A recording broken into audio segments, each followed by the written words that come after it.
So the NFL won big on every single level. It only lost because people are mad about overtime rules.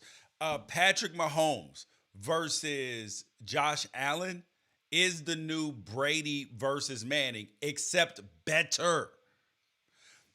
Brittany and Jackson Mahomes continue to dominate the news cycle, and people want Jackson Mahomes banned from the shot from the earth in a rocket, but he's not going anywhere, fam. And crypto fantasies, people have absolutely lost their mind because crypto's down, but not really though. I'm George Wrighster. He's Ralph Amsden, and this is Wrighster or Wrong, the intersection where sports, business, society, and pop culture meet the truth. Absolute fire on Mondays, Wednesdays, and Fridays. Facts only. Make sure you check your feelings at the door because no BS is allowed. We keep it 100. So, Ralph, the NFL with the divisional round games. I mean, could they have won any more? Because if you look at what we got on Sunday, right? We already got good football on Sunday. We had the Bengals Titans game. That came down to it. We had the 49ers upset the Packers. That was just an epic game. I mean, but both of those didn't feel like the highest levels of football, right? Like they're left a little bit to be desired. Rams Buccaneers. What, that ending? Are you kidding me? Bills Chiefs. I mean, everything that happened the last 5 minutes of the Rams Buccaneers game, which led to what should have been overtime, ended up like we got even more than that in Bills Chiefs. Of the whole weekend, Bills Chiefs was by far the best game to me. Like it was, and I know it's easy to be hyperbolic in the moment or be a prisoner of the moment, but that felt like one of the best football games I have ever seen in my entire life. And in recent memory, it wasn't even close because it was high level football. It was not turning the ball over, dudes making unbelievable plays, high quarterback play, just and it wasn't like somebody just busted coverage and they fell down. Well, except for on one of Josh Allen's touchdowns, the one on fourth down. But it just felt like just mind blowing play after mind blowing play. I could not have asked for anything more. And the NFL should be like they should be creaming on themselves right now, bro. Because Okay. I mean, could it have gotten any better? No, I don't think so. You had three road teams. When you had a fourth Three road road team, dogs. yeah, and then you almost had a fourth. Every single game came down to the very end. Every single game had instances of overcoming adversity. Um, the one team that doesn't have a high level quarterback, you could argue, still helped contribute a lot to like a very interesting storyline with everything that they did, and we're seeing very good coaching. We're seeing a lot of high level mistakes in the clutch, and that's kind of become the difference between winning and losing. But right now, with Shanahan, Sean McVay, Andy Reid, like tell me that these aren't like four, at least four of the top eight coaches in all of the NFL. Like this Yeah. is, um, it's just it's been fantastic. And then you had a couple of teams that just because you get that bye week, you could still be a pretender. You still can, and so Yeah. um, I think that's really great. And then for the Bengals to get their first ever road playoff win, and Well, for just Joe playoff Burrow, wins since texting was invented, bro. yes, That was against the Raiders, but now their first road playoff win, bro. It was and here's where people like you still get to be happy because you are a feel good story. You want the feel good story. You're like, let's go for the underdog. And me, I'm like, nope, nope. Keep applying that pressure. Make them victims. I just like things to be good. That's all. I just like opportunities for great stories to be told. There are plenty of teams. There are plenty of teams that would be considered underdogs going into the playoffs that I wouldn't have felt good about finding a way to get a win. Like if the Steelers had pulled it off, like there's nothing about that that makes me feel warm and fuzzy. Or the Eagles, just like the worst playoff team to me by a mile. Yeah, Um, it wasn't even as far close. as like yeah, and I mean I got to see this Eagles in person this year in a game that they won, and I walked away saying like, oh my gosh, there's no hope for none. And even and it wasn't even like Jalen Hurts related. It was just the way they call that offense and the way that they ugly up a game just to be competitive. Like that doesn't serve you for long term success. That Chiefs Bills game ended last night, and I was just so happy because the entire world got to see what I've been saying for 6 years now. 2 years before Josh Allen ever Oh even declared for God. the NFL draft. Dude, It's true no, though. Tell me no, it's not no, true. it's not true. Josh Allen was No, terrible in no, terms of, no, no, no, no, yes, no. he was. He was Nope, not nope, accurate. Can nope, can you at nope, least admit that he nope. was not an accurate quarterback Here's the deal. There's two ways to look at something. One is the that a right way? And person, then one of them is that a person's potential is included in how they should be evaluated. Another is that the results are the results and you can't be anything else. And there were people out there who look like they've never played football in their life who were writers and stuff like that. So this is not a reference to you, George. Like you felt pretty strongly and you've come around. But like there were guys like Steven Ruiz out there who were so aggressive, like mean spirited in their evaluation of Josh Allen, almost just like enjoyed when things would go wrong. And you have to say like if somebody has the capability to do a thing and they grow into that, that is part of the evaluation of drafting and developing a quarterback over yeah. time, which is the thing that I've always said. I've always told you Josh Allen has the capability to justify where he was drafted over the people that he was drafted over. Well, I the have problem always said that. is that I called him Aaron Rodgers. I called Josh Allen Aaron Rodgers when he was a sophomore in college. A sophomore in college. And did Aaron that's Rodgers still outrageous, dude. It's still outrageous because the thing that Brett, I'm sorry, not Brett Favre, the thing that Aaron Rodgers does that other quarterbacks don't do is at a high enough level is he takes care of the football while throwing, a billion touchdown passes too. And like Josh right. Allen is really good. But I don't think that it's fair to say that people were, that a lot of people were crazy in their evaluations because I still stand by everything I said in that moment because it was true up to that point. And I have never seen a player improve as much as I have seen Josh Allen improve.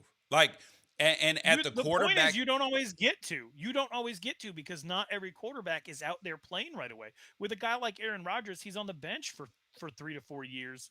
Matt Hasselbeck, same way in Green Bay on the bench. Like a lot of this development takes place away from the shiny bright lights. There are plenty of quarterbacks who have improved to justify who they were going to be. They just don't get thrown to the wolves right away. no, no, And there are guys who never get to meet their potential because they do get thrown to the wolves correct. right away. And I feel equally as Josh strongly about Rosen, Josh Rosen. yeah, Yes. Jinx. Yeah. yeah. And so okay, so now let's get to the discussion because Yeah. Brady Mahomes, like we knew that was, I'm sorry, Brady, that works too, but Brady Manning, right? That Mhm. turned out to be one of the greatest quarterback duels of all time.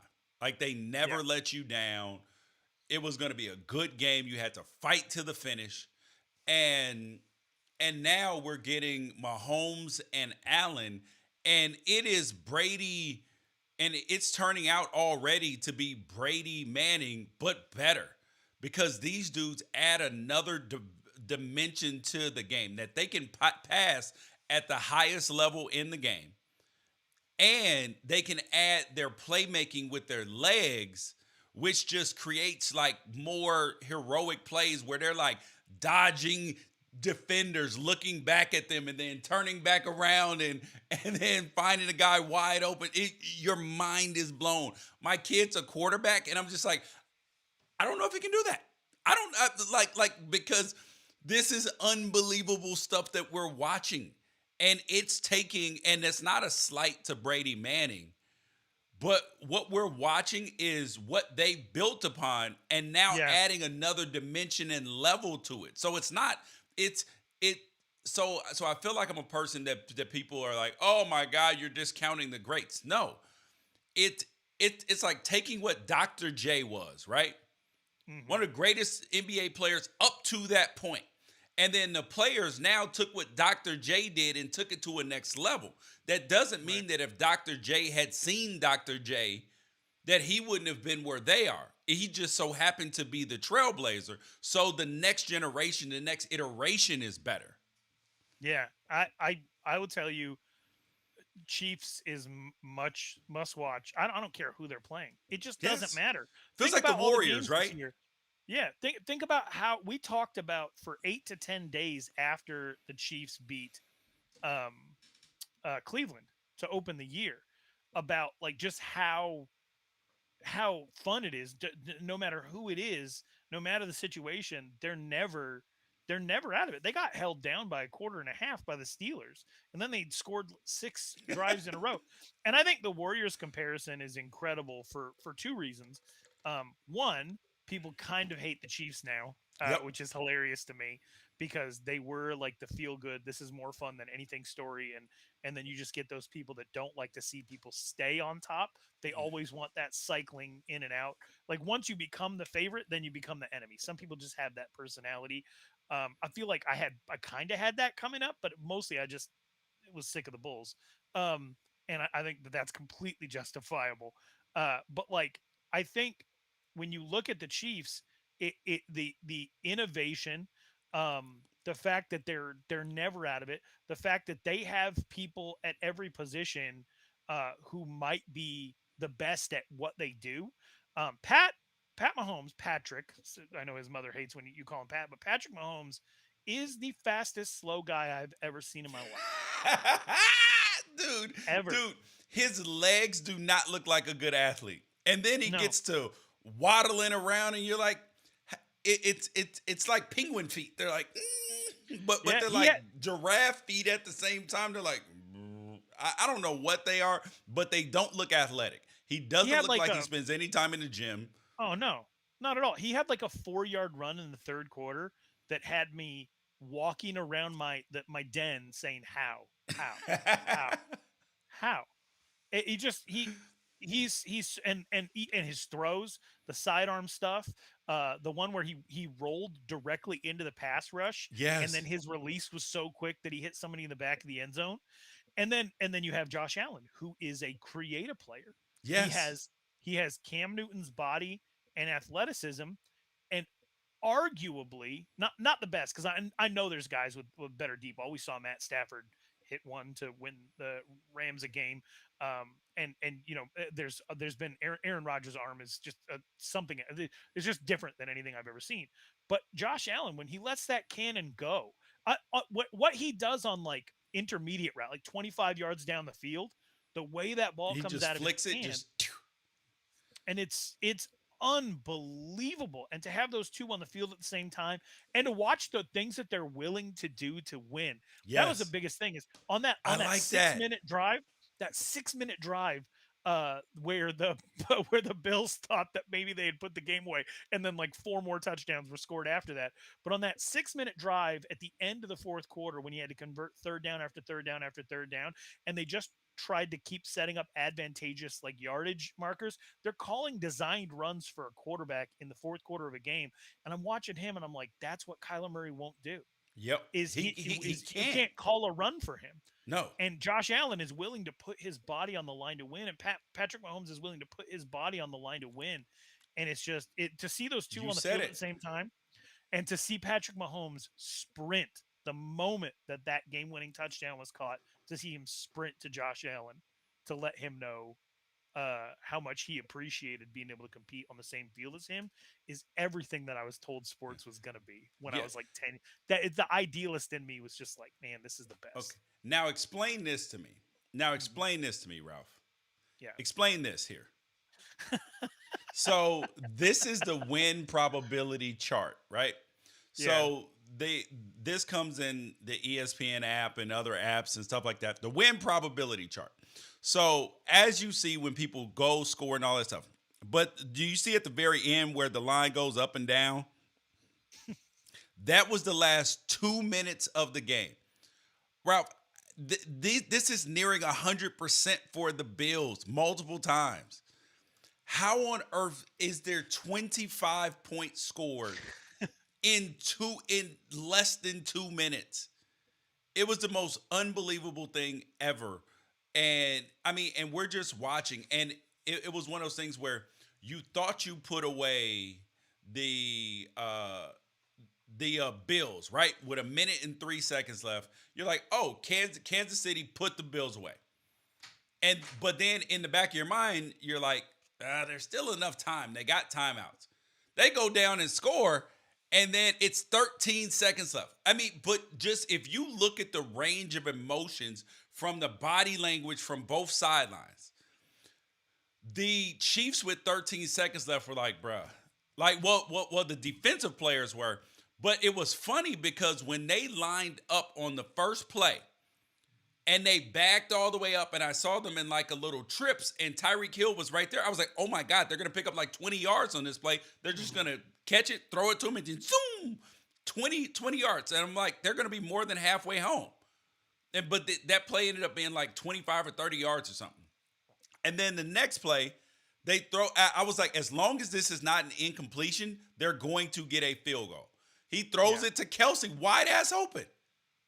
And that's one of the things that people don't understand about football, right? Is that, okay, if you have two choices in those situations. You can either play like the Bills did, or you can play like the Bucks did. Both of them may get you a win, right? But the Bucks got themselves like the Bucks ending up with Winfield on Cooper Kupp single covered, and he didn't even run a route. He just ran straight. He just ran right past him. Can I ask you a question? Yeah. I want to ask you a question based on your extensive experience practicing plays and game scenario situations while at Oregon, while in Jacksonville, the rest of your time in the NFL. Do you ever go out there and while you're practicing, do you ever prepare to not lose, or do you prepare to win? You prepare to win. But that's always been my biggest question about prevent defense. But sometimes like you do prevent. Yes, you're trying to prevent yourself from losing. But I'm a big believer in a fortune favors the aggressive. That in sports you're gonna get better results if you are being aggressive. Like if you look at, like, there are some coaches that would not have taken the same approach that Sean McVay did at the end of the game and been like, oh no, we'll just pack it in for 42 seconds left. Oh, incompletion. Now it's 29 or whatever seconds left. Mm-hmm. We're gonna play for a just overtime. But fortune favors the aggressive. I'm a huge believer in that, dude. Huge. Like scared money don't make no money. And for me, I'm not sitting back because here's one thing that has changed dramatically in sports, right? And in football in particular, late game situation preparation. Because even where Dak Prescott ran that quarterback sneak, like that was actually a really good play. He just needed to get down 1 second faster, and then them just hand the ball to the ref. Like the way that the Chiefs went down the field, like teams are preparing for this because they understand that they're just not going to let you throw the ball to the sidelines. So you have to, like be more creative. So that has changed a lot. But the one thing I did not like over this weekend and yesterday was, oh my God, Patrick Mahomes got in field goal range and faster than it took Dak Prescott to run the one play. No, it didn't. If the Chiefs had to go up, timeouts. Yes, if the Chiefs had to go up and spike the ball, the game would have been over after the first play. not not getting 2 plays off. Like it's so disingenuous and so stupid. Do you think the moment was too big for Sean McDermott to not try to squib kick or to play prevent soft zone stuff against a team that just cooked them uh, on an Mm. underneath route from Tyreek Hill? Do you think the moment got to him? Because Sean McDermott, I feel like, is a very good coach. No, I I would think have it's got kicked it deep. you would I have would kicked have it deep. kicked it deep because the problem is if you squib it and one of the front line people catches it, now now you're now there are if they catch it and just fall on it, now you got 12 seconds left and they got the ball on like the 50. Well, that'd be an onside. I'm talking about like a deep, like kicking off to where the ball doesn't get more than 20 yards in the air. Well, the problem is that that's hard for kickers. Like it's Yeah, hard for them to do that and balls go random places at times. yeah. You should be able to stop. And now, so then let's get into the thing that most people debated, which I don't feel strongly one way or another about: overtime rules. Everybody wanted to talk about overtime rules after that game was over because Dude, Josh Allen walked off the field with 13 seconds left and never touched the ball again. we dude, how many times do we have to go over this, bro? People continuously want to be like, "No, everybody needs to touch the ball in overtime." See, I love the field goal thing. Hmm. Because if you kick a fit, because I didn't like when teams would just go down and play for a field goal. Oh, we'll kick a 47-yarder, game over. Nah, bro, you got to go win the damn game. A Yeah. touchdown wins the game. And the problem is that football games are already so hard, so long, and so difficult that you add that much more time playing to it. And now you actually, if you let the other team score, right, and they get a chance to go down and score, you have actually increased the likelihood of ties. And Okay. you don't want ties. Ties are terrible. Nobody likes ties. Fans don't like ties. Players don't like ties. Coaches don't. Nobody likes ties unless you're the Chargers in the last game of this last season. Nobody likes ties. So the idea that you would change overtime rules, all you're going to do is end up with more ties, and I absolutely hate it. I here's how I feel. Uh, the Bills had several opportunities to stop the Chiefs. They didn't do Yeah. it, and that's fine with me. Going into the overtime period, I was watching the game with my son, and he asked me to explain overtime to him, and I couldn't accurately do it because of the amount of times they've changed the rules anyway. So even I got myself a little bit confused trying to explain it to him, and my job is to watch football. So I got a little thrown off. The NBA to me does overtime the best. It's a specific time period, right? 5 minutes. Which, if you were to translate in that into NFL terms, you're talking about putting 6:30 on the clock. Put 6:30 on the clock in the playoffs is something that I would support. Put Yeah, six but the thirty on the problem is clock in the is that playoffs. is that is that that could end up in one possession. Like that's the thing about like because of the way Which but football that already drives happened. work. I know, but I'm saying like the way football drives work. Like teams would just go into 4 minute offense, and then just in case they don't score, you're not gonna have time to score.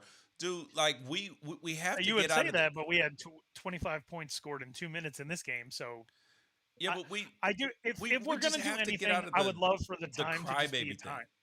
Like we have I, to I'm get with you. rid of the crybaby thing, bro. Like oh like something bad happened to one person in a fair event. The other team lost. So guess what?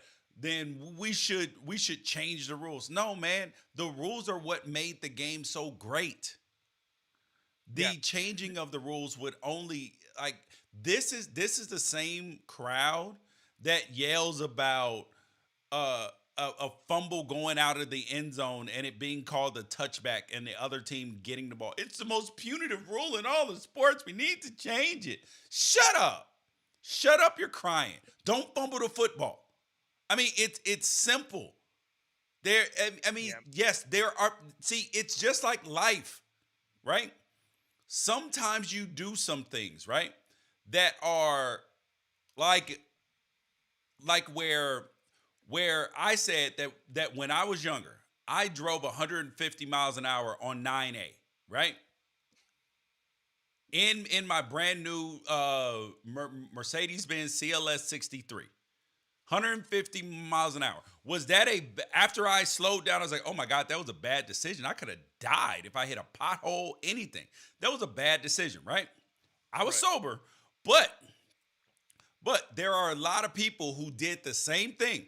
Henry Ruggs, I know that he was drunk, but he had a bad outcome. So my consequence for doing that was internal, right? I didn't get a ticket. Nothing else happened. All of that, right? Okay. But now, had something happened, right? I could have had a terrible consequence.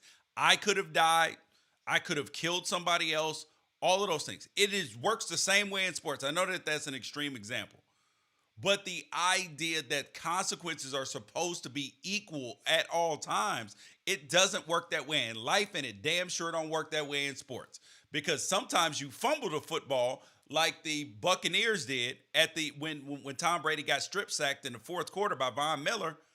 That seemed like a big consequence. Oh, wait, until the very next play, Matthew Stafford gets it snapped 40 yards past him. So I did tweet ball game. I did tweet ball game on yeah, that Von Miller strip and, sack. But and no my and no consequence. And so that fumble yeah, had no consequence.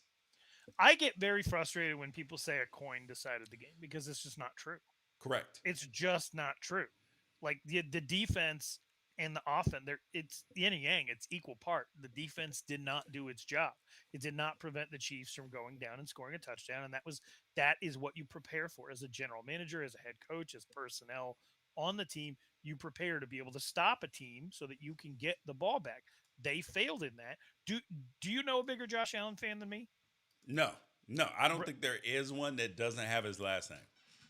And I was cool with it. And somebody there may be some people that are quote unquote bigger now, but they haven't been driving the bus, bro. You've been driving bro, like you put your own, like you were siphoning gas out of other people's cars to put it in the Josh Allen bus. That's fun. Well, but like I was fine with it. Like, do I think overtime in the NFL could be improved to where that there be a little more clarity in what the overall rule is? Yeah, but the coin did not decide that game. It didn't. So let's get into the last rule that was supposedly violated in this Bills Chiefs game because I want to get your take on it. Tyreek Hill gave the peace sign on the Chiefs. God, bro, stop. Second to last touchdown. Yeah, Hold at on. the 15. Tyreek Hill gave the peace sign. Yeah, and you hate taunting regardless. Mike Florio from Pro Football Talk said if you're not going to call it evenly, just don't call taunting at all. I would be for the second one. I would absolutely be for the second one. But Tyreek Hill was not in the clear.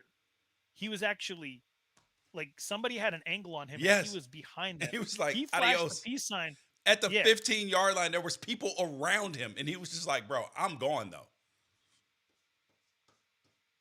Yeah, Tyreek Hill, bro, he doesn't care. He is like, listen, I'm gone. I don't know what y'all are doing, but I'm gone. I'm out of here. So yeah, you have to respect Tyreek Hill for that. Now here's another thing. And what Ralph said about me hating the taunting rules, he is 100% right. I hate them with a passion. I hate them with every single part of my being because I hate any subjective rule that doesn't, like if it's something that doesn't impact the game and you're still trying to bother it, nah, stop tinkering. All right, the next thing up, Brittany Mahomes and Jackson Mahomes. They have been the topic of a lot of discussion, right? A ton of discussion. And part of that is the fact that Jackson Mahomes has become a TikTok star. Is Jackson Mahomes really that cool and all of that stuff? Nope. Would he have as many TikTok followers, millions, I think he has now, if he wasn't Patrick Mahomes' brother? Absolutely not. Absolutely not. Like that's part of the thing. He gets to fly on private jets to all the games, sits in the suites, gets access to the field, dances on the field. He's not even that great of a dancer, but but people are so bothered by him. And here is the truth. Here is the God's honest truth that people don't want to hear, and they won't say it out loud because the people who are bothered by Jackson Mahomes, they're bothered because they feel like he's privileged, he doesn't have talent, all of this stuff. He's just riding on his brother's coattails. So yes, right. But in reality, the people who are complaining most about Jackson Mahomes aren't even on social media, aren't even on TikTokers like that. They're not even TikTokers like that. So they're mad at Jackson Mahomes. So they go out and actively search out Jackson Mahomes content. They're going to go look for it. Oh man, I hate this. Hey, did you see this fool? Blah, blah, blah. Block him, mute him. You'll never see him. So the idea that people continuously complain about Jackson Mahomes is crazy. Block him, mute him, anything else. But Ralph, the truth, the reason why people really hate Jackson Mahomes is because he's gay or because he appears to be more effeminate than most other men. That's the real reason why Jackson Mahomes bothers so many of these people. Aside from the fact that he is, transitive property rich, and that they feel like he's riding his brother's coattails. But the reason why is because they don't like an effeminate man. That's the real reason why people are upset with Jackson Mahomes. I don't know if I agree. I don't know. I don't know if I agree. I think that he. Do you watch Succession? Yes. Okay, so cousin Greg is funny on a television show. Yeah. Like a man with absolutely no social graces, who is a hanger-on, who doesn't know how to act, doesn't ever really know the right thing to say, is completely out of place, but has ultimate access to everything. That's funny on a TV show. In real life, it's tragic. Like I look at Jackson Mahomes and I see Greg. I don't. It's not for me a matter of whether or not he's Okay. effeminate. No. Okay, so My Blueface, question to you you know is that. this. So my question to you is Do you this. remember? Hold on one second. Okay. That that rapper Blueface. Yeah. Okay, so when Blueface came out, who I only really know of because he was like a star high school football player who came out. He was? He was I didn't know rapping. that. Yeah, he was a star high school football player in California. He came out. He got into rap, and people were showing me his stuff, and they were saying like, "You got to see this dude who doesn't rap on beat. It's hilarious." And then you would see all these people talking about how terrible Blueface was because he didn't rap on beat. I'm like, man, if he's so terrible, why are all these people like actually seriously listening to him? And then you ended up with this weird argument back and forth of like people don't like Blueface because he's not like people came up with all these extra reasons, but like no, the actual issue is the man can't rap on beat, and that's ridiculous that he's popular. Jackson Mahomes isn't even a good dancer. He's I not even said good that. at the thing I that he's said that. famous for. I said that. I was like, he's not talented on that Right, level, and right. all of that. I'm more I uncomfortable acknowledge with that. No. yeah. I'm saying that there is a segment of the population, but here's the thing: is does Jackson Mahomes, like, would Yeah. Jackson Mahomes come up in your feed, or would you see anything about him if people weren't like, oh, Jackson Mahomes sucks? I only see stuff in my feed from people pointing out how much they don't It like him, which is That's not the a thing that point. I love. Yeah. But the point is that you magnify his reach, and now more people will go follow him. Like, oh, like let me see what they're going to go. Oh, so I can go hate on it too. Like it's that. So the Yeah. point I'm making is, if you hate him so much, he's not actually hurting anybody. He's not killing anybody. Any of that stuff. So if you hate him that much, don't follow him. Mute him. Block Right. him. So I'm gonna. It's funny too because I actually sat my kids down today. My older two sons, I sat them down today and I told them nobody cares what you don't like. Nobody cares. Now, is that true? Absolutely not. Like we see on social media all day, every day, one of the quickest ways to go viral is be like, uh, deviled eggs are the worst. And then you'll have like a 90,000 comment argument about whether deviled eggs are good or not, right? So like people do care, but what I'm meant to convey to them is like there's not actual value in leading with what you don't like about something. It makes it really hard though to ignore somebody like Jackson Mahomes when that's all anybody wants to talk about. It makes it really hard to. So then I see the video of Brittany Matthews, Patrick Okay. Mahomes' wife, popping champagne on Here the we people go. down I'm gonna play. below, and Jackson Mahomes is the one that put it out there.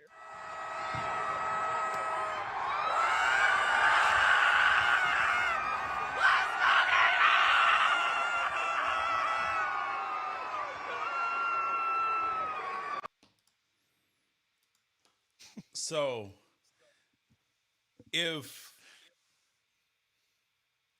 Giselle Brady did that Okay. or Sierra did that, would that be okay? Because people hate Patrick Mahomes for some reason.